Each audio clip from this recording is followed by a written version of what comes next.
Наденем мини-юбочки, чулочки с бантиком, каблуки, декольте. Пойдем с тобой на дискотеку. И все пацаны будут нашими!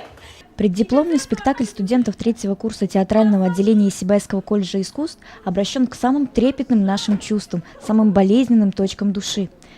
Жителям показали детей, играющих во взрослых, повторяющих дела и привычки матерей и отцов. Безжалостной и непосредственной детской пародией наш мир оказывается страшно инфантильным и агрессивным.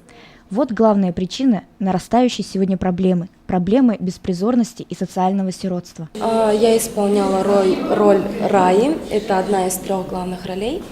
То, что мы хотели донести до зрителей, это то, чтобы родители лучше относились и заботились о своих детях и не бросали. Режиссером-постановщиком преддипломного спектакля стала гостья из Москвы, наша землячка Айгуль Юсупова. Айгуль Вакилевна является также и автором сценария данной постановки. По ее словам, именно работа с трудными детьми подтолкнула ее к созданию подобного спектакля. По мнению зрителей, студенты смогли полностью передать идею и замысел автора. Тема актуальная.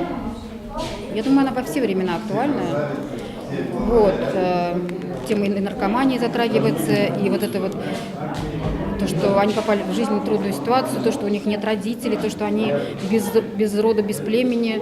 То есть я думаю, что это полезно не только девочкам, которые это все сыграли,